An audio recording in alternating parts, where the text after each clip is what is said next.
An EF3 tornado just carved a 26-mile scar across Effingham County, Illinois, peaking at 150 miles an hour as it tore through farm country in the dark. It was one of 7 confirmed twisters that touched down across central Illinois in a single night. And when the cameras caught it, the thing in the sky was already monstrous. Watch the footage and you can see a home lifted clean off its foundation and dumped into the middle of a road. You can see roofs peeling away from family houses like wet paper. Hardwood trees snapped 2/3 of the way up their trunks. A semi-truck flipped onto its side across an interstate. Whole farm outbuildings flattened into splinters scattered across open fields. The tornado traveled over 26 miles, had an estimated peak wind speed of 150 miles per hour, and had a max width of 500 yards. But here is the part that should stop you cold. This tornado moved through the dark, at night, when most people were already asleep. At 8:14 p.m., weather spotters confirmed a large tornado over Teutopolis, near Effingham, moving east at 50 miles per hour. 50 miles an hour. That's the speed of the storm itself, crawling across the ground and in farm country and fading light. A wedge that wide, moving that fast, gives you almost nothing. No clear sky to see it coming. No daylight to read the funnel. Just a roar in the dark, and a few minutes, if you're lucky, to get below ground. And the people in its path did get a warning, a rare one. Both tornadoes were flagged by the Weather Service as a particularly dangerous situation, a rare designation used by the Weather Service for environments in which strong and violent tornadoes are possible. That phrase isn't thrown around. It's reserved for the nights forecasters are genuinely afraid of. And on this night, the atmosphere over east central Illinois was loaded for exactly that. Here's the detail that tells the real story of how 7 tornadoes came out of one evening. This wasn't one rogue storm.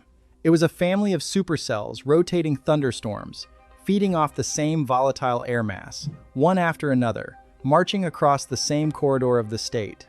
This particular cell was part of a family of supercells that had produced a swath of large hail and possible tornadoes from far eastern Sangamon County near Illiopolis southeastward through Decatur, Arthur, and Charleston before it eventually weakened. And as one storm wound down, the environment behind it stayed primed for the next. To understand why, you need one number that meteorologists watch like a heartbeat. It's called the Significant Tornado Parameter, STP for short. It blends wind shear, instability, and moisture into a single value that tells forecasters how favorable the air is for strong tornadoes. On a quiet day, it sits near 0. By 6 p.m., maximum values of the Significant Tornado Parameter had shifted into east central Illinois, along and south of the I-70 corridor, and had increased to 4 to 6. A value of 4 to 6 is the kind of reading that makes a forecaster sit up straight. This gave further confidence for the potential of strong tornadoes over the next few hours. In plain terms, the atmosphere wasn't just capable of producing a tornado. It was practically engineered to produce several, and it did. 6:45 p.m. radar imagery showed an intense supercell interacting with the highly favorable environment across east central Illinois. A well-defined hook echo was evident just north of Mattoon. That hook echo, the little comma shape curling on a radar screen, is the fingerprint of rotation. It's the signature meteorologists hunt for, because where it appears, a tornado is often already on the ground. This storm went on to produce damage on the north side of Mattoon into parts of Charleston. In addition, the high reflectivity core of the storm had a history of dropping hailstones larger than baseballs near Arthur and Humboldt. Hail bigger than a baseball, falling out of the same clouds, spinning up tornadoes. Now follow the worst of it across the ground, because the way the EF3 evolved is its own kind of story. It first touched down in Beecher City along East State Highway 33, eventually moving east through Shumway. At first it was strong, but not catastrophic. Then it tightened. Moving eastward through Shumway, the tornado's path narrowed to 1/10 of a mile, but picked up in intensity and produced EF2, level damage. That's the dangerous trick of a tornado. It can shrink and grow stronger at the same time, concentrating its force into a narrower, meaner column. Then it crossed a threshold. Once the tornado reached the outskirts of rural Effingham, it intensified to EF3 status, peaking at 145 miles per hour as it traveled along East 1800th Avenue. And what that wind does to a house is not subtle. Near the intersection of North 2000, 100th Street and East 1500th Avenue. The storm produced peak wind speeds of 140 miles per hour, destroying 2 single-family homes and causing significant damage to trees and outbuildings. 2 houses gone. The families that lived in them now, standing in front of a foundation and a pile of what used to be their lives. The storm wasn't finished. After the storm left Effingham, it was tracked crossing Interstate 70 and maintained its EF3 status as it moved east into rural Teutopolis. The tornado eventually weakened to EF2 intensity as it moved across the Effingham-Jasper County line, with its path ending as it lifted along N200th Street, slightly north of Island Grove. This is where the storm chasers come in, the people who drive toward the thing everyone else is running from. Fox Weather exclusive storm tracker Brandon Kopic was in Teutopolis when a tornado crossed right in front of him, and he saw at least 1 home completely destroyed. Picture that for a second. Standing in a small Illinois town, watching a wedge tornado pass close enough to take a house down in front of your eyes. Meanwhile, west of there, another chaser was tracking the supercell itself. Storm chaser Aaron J-Jack was near Charleston, Illinois, when a supercell spawned a tornado.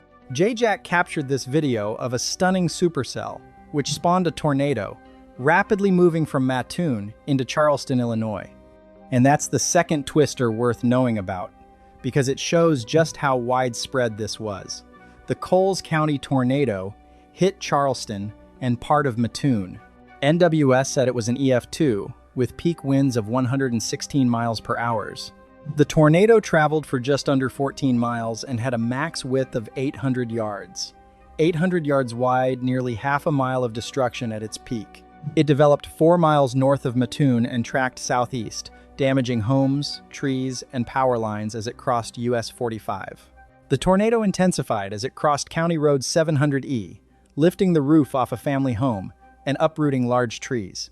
The tornado flipped a semi-truck as it crossed Interstate 57, resulting in 1 injury. Now widen the lens, because this Effingham outbreak was not an isolated event. It was one piece of a far larger system. Iowa, Illinois, and Indiana took the hardest hit from the outbreak, facing widespread tornadoes, large hail, and destructive winds. Statewide power outages peaked near 60,000 customers by 9:30 p.m. on Wednesday. And the violence didn't stay in Illinois. A dangerous tornado ripped through Clark County, Indiana, with Fox Weather's exclusive debris tracker indicating the tornado was so intense that it sent debris as far as 21 miles from the tornado, emphasizing the violent nature of the storm. 21 miles. Someone's photographs, insulation, pieces of their roof carried that far through the sky. Here's the number that, against all of it, almost feels like mercy. Effingham County EMA shared that multiple non-life-threatening injuries had occurred in the path of the storm, but no deaths were reported.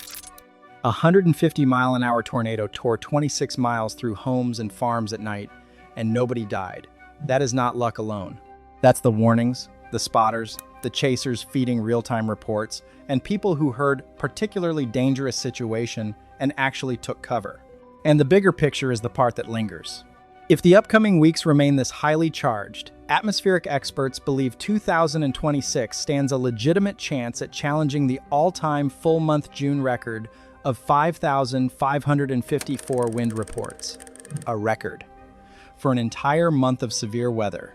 And we are only partway through it. So the questions hanging over central Illinois tonight are the ones nobody can answer yet. Why did this corridor, the same I-70 belt, hit by killer outbreaks before line up so perfectly again? How many more of these supercell families does this volatile pattern still have in it? And if the atmosphere stays this loaded, what happens the next time a wedge that wide comes through after dark, over a town that isn't as lucky? Right now, the surveys are still being finalized. The disaster proclamation in Effingham County is still in effect. Crews are still clearing the debris fields, and families are still standing on bare foundations deciding what comes next. The Storm Prediction Center updates its outlooks every single day this season. If this pattern reloads and central Illinois lands back in the crosshairs, we'll break it down before the sirens, not after.